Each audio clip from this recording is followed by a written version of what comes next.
मैं विजय शाह पर आपकी टिप्पणी पूछ रहा हूं। विजय शाह ने गलत किया कि नहीं किया? क्या बीजेपी से चूक हो गई? कोई उदाहरण यहां पर प्रस्तुत करने में मैं ये सवाल पूछ रहा हूं आपसे। मैंने बहुत बार ये कहा है कि जो कुछ भी विजय शाह ने किया है वो गलत किया है, लेकिन विजय शाह को कोर्ट को तो छोड़ तो देना चाहिए था।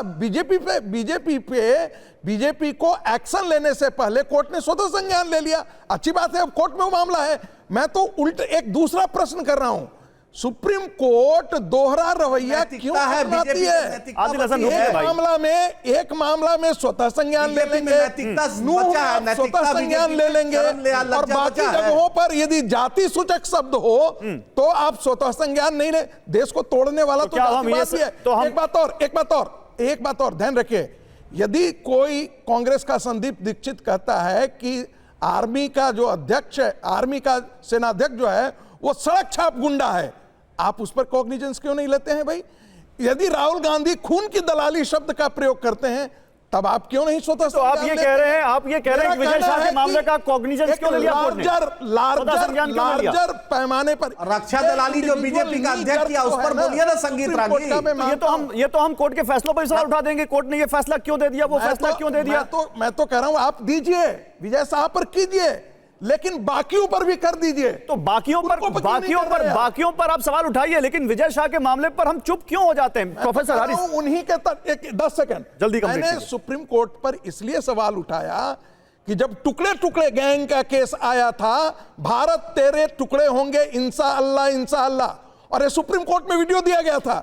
तब सुप्रीम कोर्ट ने कहा कि अरे ये तो नारा ही है ना, आप नक्सलियों के बारे में आपने क्या टिप्पणी की है? ये सुप्रीम कोर्ट जरा अपनी ही टिप्पणी पीछे से निकाल कर देख ले। ठीक है professor Haris, okay professor Haris, क्या जवाब है इसका?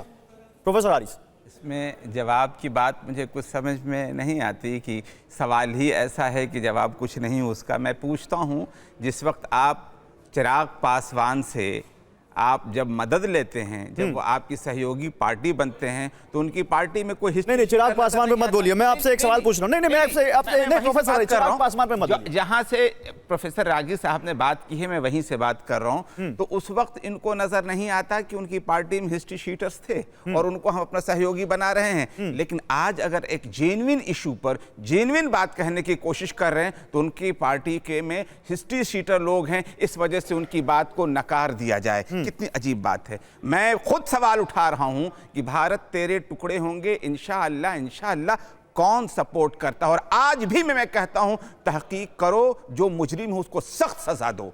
क्यों उसके साथ कौन कहता है कि उसके साथ जर्रा बराबर भी रियायत? मैं कुछ और पूछ रहा था आपसे, मैं आपसे पूछ रहा था, जब बात कॉन्टेक्स्ट में हो तो उसी कॉन्टेक्स्ट में हो तो ज्यादा अच्छा लगता है। मुझे लगता होगा कि आप मैं आ रहा हूं एक आदिल हसन, अली खान महमूदाबाद का आपने वो पोस्ट पढ़ा होगा जिसमें वो भारत की तारीफ कर रहे हैं, लेकिन बाद में जाते जाते उन्होंने जो कॉन्टेक्स्ट चेंज किया, उसके बाद उनके ऊपर आरोप लग गया सेना के अपमान का। तो क्या अली खान महमूदाबाद जब भारत की सेना की वहां पर बात कर रहे थे कि भारत ने पाकिस्तान को कैसे जवाब दिया, कैसे ये न्यू नॉर्मल है, तो वहां पर वो जो ट्विस्ट किया उन्होंने, कुछ लोग इस पर सवाल उठा रहे हैं कि ये ना करते तो ज्यादा अच्छा होता? नहीं, सवाल ये पैदा होता है कि एक यूनिवर्सिटी के अंदर टीचर को, पढ़ाने वाले को अपनी समझ के अनुसार अपनी बात रखने की आज़ादी नहीं होगी। ये बात मुझे समझ में नहीं आती।